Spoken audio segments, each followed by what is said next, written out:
Me revoilà pour le live à 7h, en live, en direct.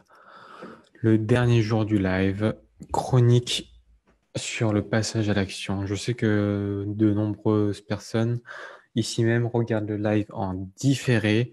On est passé à 190 vues sur la dernière vidéo en un seul jour. Merci de me suivre depuis ces 30 jours et on arrive du coup sur le dernier jour du live, le 29e jour.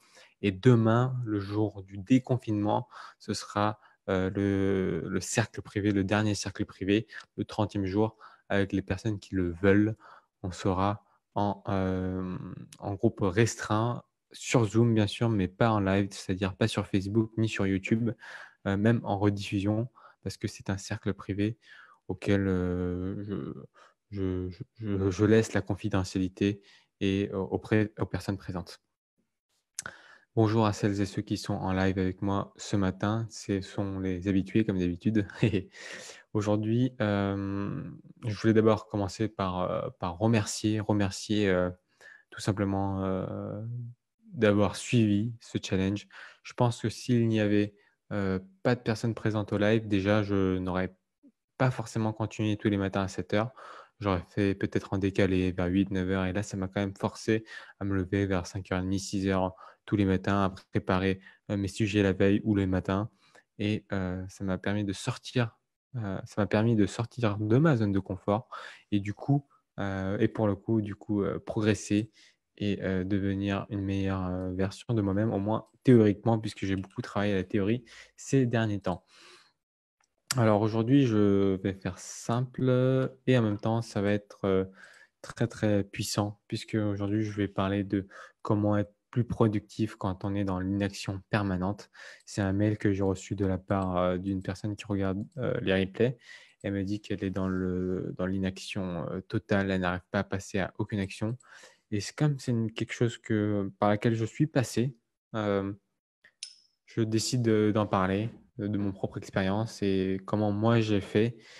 Et en sélectionnant, en discutant avec des pairs qui sont aussi très, très concentrés, très, très impliqués dans le développement personnel et dans la création d'habitudes, de bonnes habitudes de vie. Et aujourd'hui, du coup, on commence. C'est une chronique. Donc, c'est vraiment une lecture, c'est vraiment un podcast que j'ai envie de vous dire. Là, ça va être de la lecture, donc intéressant normalement aussi. Donc, c'est la première fois que je fais un format comme ça où j'ai préparé le texte. Ça fait à peu près 6 pages, donc on va voir comment c'est digeste ou indigeste. Alors, comment être plus productif quand on est dans l'inaction permanente? Tout le monde passe par des phases de faible motivation et de monotonie. À cette époque, le confortable est remarquablement tentant et le fructueux a moins de goût. Ces saisons d'ennui peuvent durer des jours, des semaines, voire des mois. Souvent, vous pouvez vous sentir comme un observateur passif de votre propre vie. Vous vous réveillez, vous faites des mouvements, vous vous arrêtez de dormir, puis vous recommencez. C'est comme la version déprimante du jeu 1, 2, 3 soleil quand on était enfant. 1, 2, 3 soleil, quand on se retourne, on s'arrête. Mais sauf que là, on est bien plus figé que nous sommes en mouvement. 3 étapes peuvent vous permettre de sortir de ce gouffre. Techniquement, je suppose que la lecture de ce document pourrait être considérée comme l'étape 0 ou la première étape supplémentaire. Donc, si tout ce dont vous pouvez rassembler pour le moment, c'est écouter ce podcast, la lecture audio ou regarder cette vidéo, considérez déjà que c'est un succès. Considérez déjà que c'est un succès. Étape numéro 1. Identifier, reconnaître que vous êtes dans l'inaction, dans la végétation, dans le train-train quotidien, peu importe comment vous le nommez. Moi, tout au long, je vais appeler ça inaction. Le danger de cette période stérile de la vie, c'est qu'il est facile d'y rentrer sans s'en rendre compte. C'est un peu comme tomber ivre-mort dans un McDo à 2h du matin. Vous ne savez pas comment vous y êtes arrivé, ni pourquoi, mais vous savez que si vous aviez eu l'esprit plus clair, vous n'y seriez pas allé dès le départ. Malheureusement, vous ne vous en rendez pas compte avant de commencer à dessouler. Mais contrairement à la gueule de bois, vous n'avez pas besoin d'un bain de glace ou d'une gifle pour briser les effets secondaires de l'alcool. Il suffit juste de repérer ces quelques symptômes suivants. Vous n'avez peut-être aucune motivation. Il existe un adage commun dans la communauté du développement personnel selon laquelle la discipline l'emporte à chaque fois sur la motivation. Bien que ce n'est pas tout à fait inexact, il est presque impossible de se libérer d'une très puissante inaction en l'absence de motivation. Un deuxième point, c'est la vie quotidienne manque de sens, d'accomplissement. Il y a un détachement presque cognitif par rapport aux choses que vous faites chaque jour et aux objectifs qui sont supérieurs, quoi. Quels que soient vos objectifs à long terme, vous ne voyez pas en quoi votre routine y contribue. Parfois au quotidien, la routine avec une forme sévère euh, dans l'inaction, je veux dire, amène à ne même plus savoir quels sont vos objectifs. Donc la routine avec une forme sévère de sens amène parfois à ne même plus savoir quels sont vos objectifs de long terme. Troisième point, vous n'avez aucune raison de vous projeter avec joie dans votre journée. Aucune. Vous vous réveillez sans inspiration, vous vous douchez sans inspiration, vous vous brossez les dents, préparez le petit déjeuner et vomissez le McDo de la nuit dernière sans inspiration. Rien n'est plus excitant. Toute vos journées n'est qu'une série d'étapes à franchir avant de vous écrouler sur votre lit et chaque jour est le même. Donc là, on est toujours dans l'étape de l'identification, de reconnaître qu'on est dans l'inaction. Ou bien, quatrième point, ça peut être vous retomber sur de vieilles habitudes malsaines. Pourquoi? Parce qu'elles sont simples. Et à une époque où vous ne semblez pas avoir d'énergie et où vous êtes souvent malheureux, la seule option qui est viable, c'est ces habitudes qui vous sont mauvaises. Ça peut être tout simplement une mauvaise alimentation, ça peut être le fait de passer tout son temps devant l'écran, les réseaux sociaux, les jeux vidéo, ou même la drogue, dure, soft ou encore l'alcool. Et une peur, et tout au fond, même si vous êtes dans l'un de ces 4 cas, une partie de vous veut changer. Mais il est facile de faire ce qui n'est mais il est facile de faire ce qui est confortable. Et si difficile de faire quelque chose qui ne l'est pas. Si vous tenez au statu quo, vous n'avez pas besoin de risquer l'échec ou la douleur. Heureusement, parce que si vous arrivez à ce point, vous avez déjà commencé votre ascension. Ce sont les 5 choses qui différencient le rester dans la complaisance de l'inaction versus contre l'évolution et le changement. Prenons l'exemple de 2 personnes. 2 personnes peuvent avoir exactement la même routine, monotone. Pour la première personne, c'est morne et ennuyeux. Pour l'autre, tout cela fait partie d'un plan plus vaste. Ils n'ont pas besoin de leurs vieilles habitudes malsaines, car ce qu'ils font chaque jour leur donne un sentiment d'accomplissement. Ils savent qu'ils changent pour le mieux. Ça, c'est la deuxième, pour les personnes de la deuxième catégorie. Ils savent qu'ils changent pour le mieux. Si vous êtes la première personne, mais que vous voulez être la deuxième, c'est bien. Mais nous avons déjà dit que changer sans motivation est quelque chose de paradoxal. C'est comme essayer d'aller à la station-service pour remplir l'essence dans votre voiture, mais sans essence au départ, sans réservoir rempli, avec le réservoir vide. Vous ne pouvez pas rester bloqué sur le bord de l'autoroute, mais vous ne pouvez pas faire démarrer le moteur. Alors, qu'est-ce que vous faites? Eh bien, on va tout simplement commencer par ce que l'on peut faire. Étape numéro 2. Optimisez votre futur, soit par et pour l'action. Alors, si vous êtes dans l'inaction, c'est qu'il y a de fortes chances que vous ne trouviez pas le moyen de vous en sortir. L'action physique requise pour le changement est un obstacle trop important, trop important. Il y a la liaison. Ainsi, lorsque les gens vous disent faites quelque chose, cela revient dire à un paraplégique de s'en aller faire une marche ou d'aller faire un jogging. C'est pas possible. Par conséquent, la première chose à faire doit être la plus simple aussi. Commencez déjà par l'autocompassion. Lorsque vous êtes dans l'inaction, il est naturel de laisser la région du cerveau qui est la tête de nœud vous battre, vous fouetter pour cela. Vous pouvez vous reprocher de ne pas faire grand-chose de valable. Aussi courant que cela soit, ça sert à rien. En gros, se fouetter, ça sert à rien. Vous ne pouvez pas changer les actions de votre moi passé. À tout moment, on fait de son mieux. Alors arrêtez de vous concentrer sur les choses que vous aurez pu faire hypothétiquement, car justement, c'est ça le problème, c'est que c'est hypothétique. Si vous avez pu le faire, vous l'auriez fait, mais vous n'avez pas eu l'énergie ni le sens de l'objectif, alors vous ne l'avez pas fait. Et ce n'est pas grave, parce que c'était ainsi. C'est arrivé dans le passé et on ne peut pas le changer. Donc si ce n'est pas bien, c'est un gaspillage des ressources mentales qui sont limitées, que vous possédez en ce moment.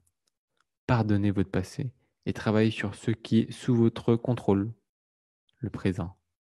C'est cette autocompassion qui est fondamentale pour réduire les symptômes de dépression qui peuvent surgir à la suite de l'inaction ou la mauvaise action répétée. Une fois qu'on a cessé d'intimider votre passé avec des crispations et des tourbillons et des films et des illusions mentaux, il devient modérément plus facile de faire de minuscules changements qui peuvent augmenter votre niveau d'énergie globale. Et par conséquent, l'étape suivante consiste à mettre en place des habitudes qui vont vous donner de l'énergie sans avoir l'intention d'agir pour l'instant. Je répète, c'est de mettre en place des habitudes énergisantes sans avoir l'intention d'agir pour l'instant. Ces habitudes, elles sont minimes, mais elles peuvent vous aider à rassembler l'énergie nécessaire pour faire des pas plus importants. Mais si vous vous foncez à faire ces gestes plus importants, maintenant, vous pouvez facilement retomber dans ces choses simples. Comment dire? Vous pouvez facilement retomber dans votre discours négatif et dans votre ancien cercle vicieux parce que justement, c'est difficile à mettre en place. Donc, commencez vraiment à faire les choses simplement, sans la pression de devoir changer quoi que ce soit d'autre pour l'instant. Oui, mais David, je suis démotivé pour tout, je ne vois pas comment je peux passer à l'action. Justement. La raison d'implémenter une habitude à la fois et de façon simple, c'est la clé. Et on va faire ça de façon à ce que vous le fassiez crescendo et par ordre de difficulté croissante. Et voici quelques habitudes que je vous recommande pour retrouver de l'énergie. Peut-être que vous avez de quoi prendre des notes. C'est peut-être intéressant de le faire maintenant. La première habitude que je vous recommande et qui n'est pas à négliger, mais pourtant qui est toute simple, c'est boire un peu plus d'eau. Boire de l'eau, c'est un excellent moyen d'augmenter un peu son niveau d'énergie. Commencez doucement. Assurez-vous de boire un verre d'eau supplémentaire chaque jour. Augmentez lentement cette quantité jusqu'à ce que vous arrivez à boire la quantité recommandée. Pour un homme adulte en activité, on dit généralement que c'est 3 litres d'eau par jour. Et pour les femmes adultes, on dit que c'est 2 litres par jour. Ce qui correspond à environ 9 tasses et 13 tasses et 9 tasses respectivement. Pardon. 3 litres pour les hommes, 2 litres pour les femmes, ce qui correspond à 13 tasses et 9 tasses. Le corps est constitué à plus de 70% d'eau, je crois. Je ne sais plus trop c'est quoi le chiffre. Donc, il est évident et vital de renouveler le flux le plus important qu'il y a de notre corps, l'eau. Et croyez-moi, boire beaucoup d'eau, ça change la vie. Commencez par cela. Petit à petit, vous allez voir que vous aurez plus d'énergie. Donc, première étape, quand on est dans l'inaction, boire plus d'eau. Deuxième étape, dormez davantage, et ce, de façon régulière. La régularité avant tout. Au début, on va juste essayer de commencer par vous assurer que vous avez entre 7 et 9 heures de sommeil chaque nuit. Que vous vous réveillez avec un réveil ou non. Réduisez lentement l'heure à laquelle vous vous endormez de 10 minutes à peu près chaque nuit. Si vous avez l'habitude d'aller à minuit au lit, allez-y à 23h50. 10 minutes. Vous en réduisez par 10 minutes, par 10 minutes, par 10 minutes, jusqu'à ce que vous atteigniez les 7 à 9 heures de sommeil. La priorité la plus immédiate dans cette deuxième tâche, c'est vraiment d'atteindre la durée adéquate de ce dont vous avez besoin pour dormir, ce qui se situe généralement entre 7 et 9 heures. Cela, ça suffira pour la plupart du temps, mais si vous voulez encore ruminer moins, avoir moins de symptômes dépressifs, de réduire vos chances de contracter des maladies chroniques, vous savez, les avantages secondaires, les désavantages secondaires de ne pas dormir correctement, bah, vous devriez vous efforcer de dormir à des heures qui correspondent à votre rythme circadien. Et pour ce faire, ajustez progressivement vos 7 à 9 heures de sommeil jusqu'à ce que vous soyez au lit entre 20 heures et minuit en fonction de vos préférences et de votre heure de lever, bien sûr. Troisième étape, améliorer votre alimentation. En général, vous pouvez apporter quelques modifications très simples à votre régime alimentaire pour augmenter votre énergie.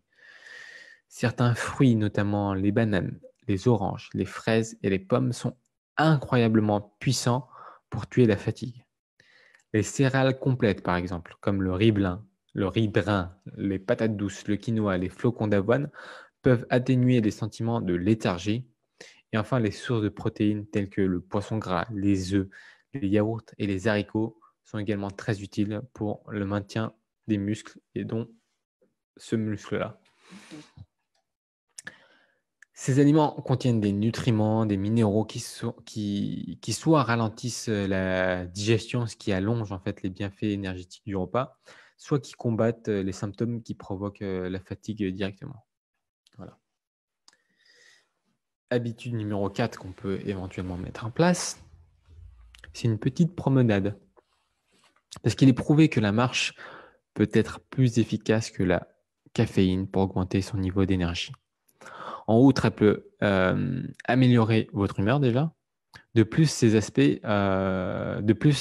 sont renforcés si vous vous promenez à l'extérieur, parce qu'avec la lumière du soleil, ça améliore encore un peu plus votre état d'esprit. Faites un peu d'exercice. L'exercice remplit les mêmes fonctions que la marche relaxante, mais à un degré même plus élevé. Même 5 à 10 minutes peuvent augmenter suffisamment votre rythme cardiaque pour faire pomper votre sang et donc monter votre énergie.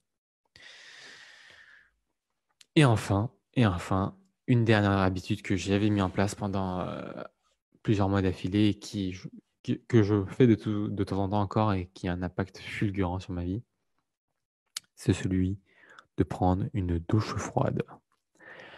Plus tard ce mois-ci, je reparlerai de cela dans un podcast parce que la plupart d'entre nous préféreraient embrasser la grille d'égout avec leur langue plutôt que de se baigner volontairement dans de l'eau froide. Mais c'est incroyable pour plus de raisons que je peux le détailler maintenant. Mais surtout, si vous pouvez trouver la discipline en vous nécessaire pour prendre une douche froide, vous pouvez sans aucun doute sortir de cette phase d'inaction et surtout pour le restant de votre vie. On en reparlera. Continuez à travailler sur ces habitudes jusqu'à ce que vous sentiez que vous pouvez faire un petit pas en avant. Ensuite, en fonction de votre tâche, trouvez des moyens de faciliter ce type de détails. Par exemple, la marche peut améliorer la créativité de 60% en moyenne. Donc, avant de faire un travail créatif, peut-être qu'il est utile de se promener dans le quartier, dans la forêt, dans votre jardin. Vous pouvez également trouver utile de mettre de la musique instrumentale si les parents ne sont pas distrayantes, ou bien de créer une carte mentale ou un journal de créativité pour un travail plus, comment dire, plus régulier, mais pas dans la créativité, quoi. Pardon. Pour un travail plus régulier, la caféine en plus stimulera votre capacité à résoudre les problèmes, mais pas à augmenter la créativité. Donc, la marche, c'est peut-être plus intéressant que la caféine. Enfin, vous pouvez vous assurer que vous vous débarrassez de votre environnement, de toute distraction et établir une puissante récompense pour le travail accompli. Donc ça, c'est étape numéro 2, les petites habitudes qui peuvent vous donner un peu plus d'énergie. Étape numéro 1, identifier que vous êtes dans l'inaction, dans le quotidien, dans quelque chose qui ne vous inspire pas. Étape numéro 2, voilà ces petites habitudes. Et enfin, l'étape numéro 3, utilisez le principe de 5-10. Le principe de 5-10, c'est le nom que j'ai donné à une méthode de productivité qui m'a moi-même permis de connaître de plus en plus de succès dans ma vie. Comme presque tout ce que j'aborde, ce n'est qu'une compilation de travail de ceux qui sont beaucoup plus intelligents que moi. Ok, c'est pas de moi. Lorsque vous cultivez enfin l'énergie nécessaire à l'action, il est essentiel de ne pas vous laisser submerger par votre perception de la tâche à accomplir. Par conséquent, dites-vous qu'il suffit de travailler pendant 2 minutes. Ce concept est popularisé par James Clear et est très répandu dans la communauté des bâtisseurs d'habitudes. En vous engageant pour une durée aussi courte, vous éliminez bon nombre d'excuses qui pourraient vous dissuader de commencer. Si vous ne pouvez pas vous engager pour 2 minutes, essayez 30 secondes, puis 1 minute, puis 2. Puis commencez par aussi petit que nécessaire. Tout ce qui compte, c'est que vous commencez. OK? À chaque fois que vous arrivez à une tâche et vous vous dites: «Putain, c'est difficile», allez, on est parti pour 2 minutes. Mais on va coupler cette technique de 2 minutes à la méthode des 5. Le 5 est basé sur la règle des 5 secondes de Mel Robbins. Elle se traduit comme ça: si vous ressentez l'appréhension ou de la nervosité à l'idée de faire quelque chose d'inconfortable, comptez à rebours à partir de 5 dans votre tête et lorsque vous atteignez 0, donc 5, 4, 3, 2, 1, 0, allez faire cette chose. La logique qui sous-tend cette règle, c'est que vous agissez avant que votre cerveau ne puisse trop réfléchir à la situation et vous décourager. Vous ne donnez pas à votre anxiété le temps de se remettre sur pied et de se mettre à l'aise. Certains d'entre vous, peut-être, sont même tombés dans le passé sans s'en rendre compte.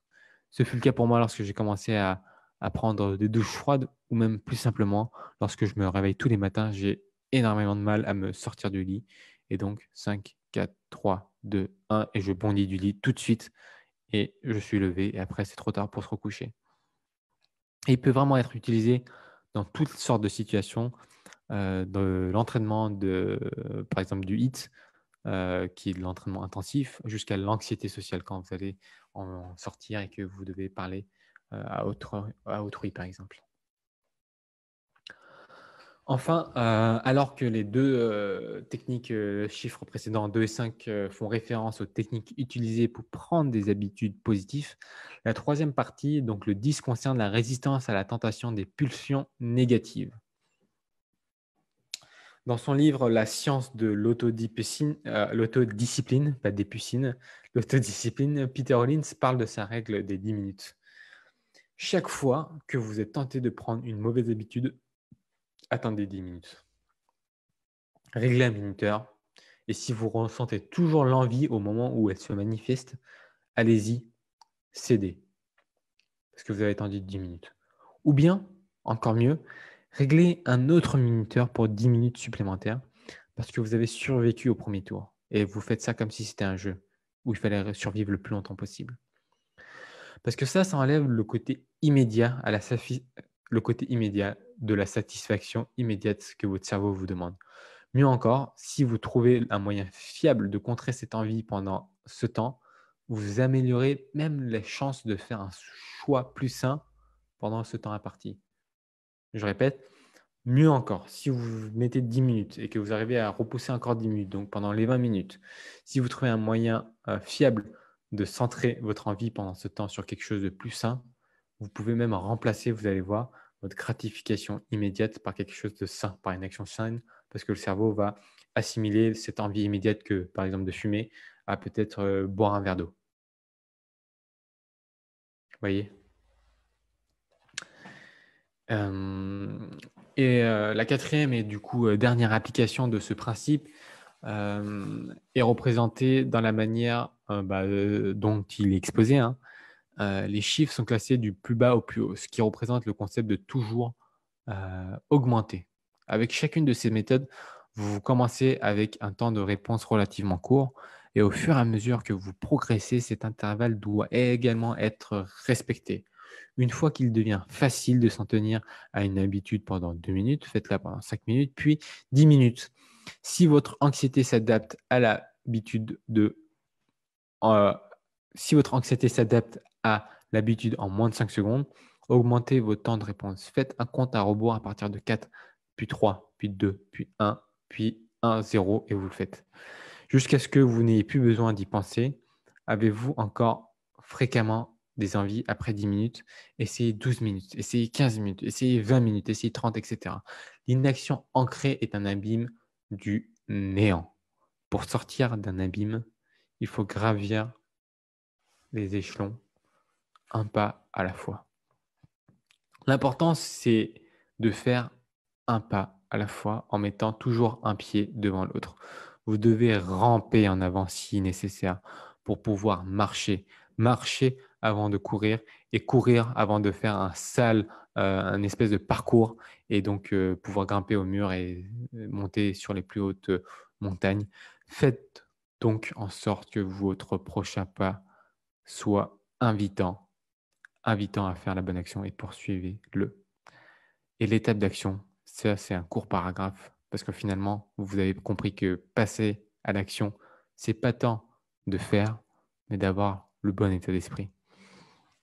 Et l'étape d'action, vous vous retrouvez peut-être à lire ou bien à écouter ce podcast en replay. Je vous invite même à le faire pas une fois, 2 fois, 3 fois à chaque fois que vous vous retrouvez dans l'inaction pour retrouver l'inspiration. Et vous êtes peut-être en train d'écouter ce podcast un matin où vous n'avez pas d'énergie ou bien un soir quand vous êtes vidé de toute énergie à cause de la journée lourde que vous venez de vivre. Donc, je vais rendre cette étape aussi simple que possible. Après tout, c'est l'un des principes fondamentaux de ce podcast. Alors, essayez de faire une carte de bingo avec des petites choses que vous pouvez vous efforcer d'atteindre demain et choisissez une récompense pour avoir obtenu le bingo. Si vous vous sentez encore plus ambitieux, vous pouvez également attribuer une récompense encore un peu plus importante pour avoir rempli toute la carte. Essayez de choisir un renforçateur qui correspond aux améliorations que vous essayez d'apporter. Ainsi, si vous avez choisi la récompense consistant à sniffer une cigarette remplie de nicotine au goudron noir, je vous encourage vivement à trouver une autre option. Désolé pour le désagrément. Merci de m'avoir écouté jusqu'au bout. J'espère que vous avez aimé. Bien sûr, mettez des cœurs et des pouces si vous avez aimé cette petite chronique du matin qui a duré littéralement une demi-heure, hein, j'ai l'impression. 29 minutes, donc une demi-heure. J'invite à une très très très courte méditation aujourd'hui. Une très très courte méditation de 5 minutes. Juste histoire qu'on revienne à nous-mêmes, qu'on respire. Et après cette courte méditation, je vais parler de l'étape d'après, ce qui va arriver, et aussi, euh, et aussi d'éventuellement répondre à vos questions. Voilà, je fais ça de suite. Je vous invite à prendre place dans une position confortable, si possible avec 3 points d'appui sur le sol. Et de respirer pendant 5 minutes en silence total avant la prochaine étape.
Je t'invite à vous étirer, à reprendre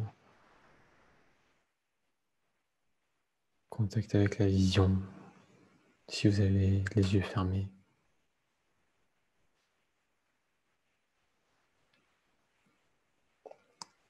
Et d'apprécier le journée arrivée malgré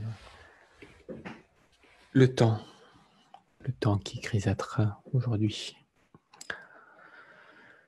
En tout cas, ce que je voulais dire déjà, c'est encore une fois des remerciements pour les personnes qui viennent tous les matins en live, pour celles qui m'envoient des mails très chaleureux lors des rediffusions, et pour toutes celles et ceux qui participent aussi au partage et aux suggestions aussi, que je suis forcément preneur. Je disais souvent dans ce live que si tu échoues ta planification, tu planifies ton échec, et je pensais que c'était Winston Churchill. Et hier, une personne qui regarde la diffusion m'a dit que c'était pas Winston Churchill, mais Benjamin Franklin, un président américain qui l'avait dit. Donc, je veux corriger ce tir-là déjà. Ensuite, pendant 30 jours, j'ai revu des classiques du développement personnel. J'ai partagé aussi mes expériences, ma vision et des outils que j'ai utilisés, que j'utilise et que j'utiliserai. Pas forcément tous en même temps. C'est surtout des ou que j'ai utilisés ou que j'utilise maintenant ou que je vais utiliser. Et c'était un moyen pour moi de refaire un point là-dessus. Et même si mon intention première était d'abord de transmettre, de transférer, de donner ce savoir et partager cette connaissance-là, j'ai vu qu'en partageant, ça a ancré en moi en plus ces informations-là. Ça m'a permis de reprendre une certaine confiance, parce que la confiance n'existe pas vraiment si ce n'est dans l'action. Et bah, vu que j'ai été dans l'action pendant 30 jours d'affilée, ça me fait un bien fou. Et je suis très content de partager. Je vois qu'il y a beaucoup de choses qui se débloquent dans ces 30 jours-là. Il y a eu des hauts et des bas émotionnellement à cause du Covid, à cause des news qu'on peut avoir à cause du Covid, et j'ai quand même maintenu le cap et fait ce live-là tous les jours et partagé ces vidéos-là, alors que j'en ai aucun intérêt économique. C'était vraiment par le pur fun et par la pure passion qui vient de pathie et qui veut dire souffrir, comme je l'ai dit hier. Donc c'est un grand plaisir de l'avoir fait. Aujourd'hui, c'est le 29e jour déjà. Donc on va tout de suite aussi parler du coup de demain, le 30e jour, le dernier vrai jour. Le dernier vrai jour, ça va être un cercle de partage où on va se retrouver le matin, également à 7h, le jour du déconfinement, pour tout simplement partager nos humeurs et avoir des choses à échanger peut-être. Peut-être même des suggestions, peut-être même un projet, j'en sais rien du tout. En tout cas, ce sera demain et ce ne sera pas en live, ce sera ni en rediffusion parce que c'est un cercle privé. Donc demain, ce sera sur Zoom.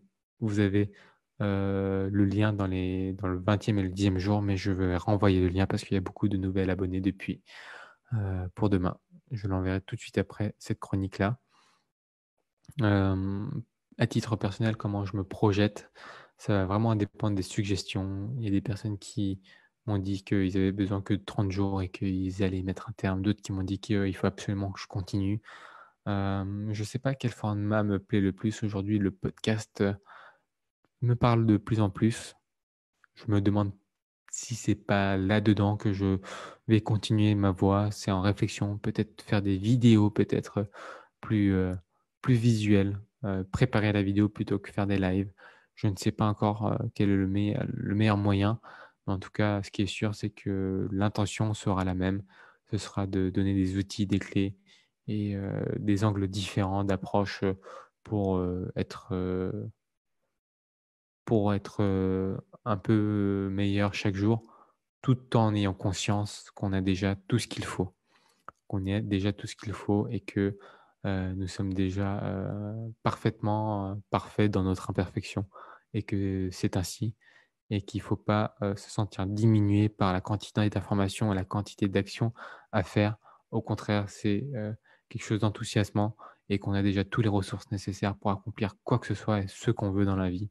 Il il suffit de regarder en soi et bien sûr, c'est plus facile à dire qu'à faire, mais c'est vraiment ma philosophie, c'est-à-dire de pas dire qu'il y a un manque chez vous, mais plutôt d'aller réveiller ce qu'il y a déjà. C'est, mon but avec, ces vidéos du matin et avec ces podcasts.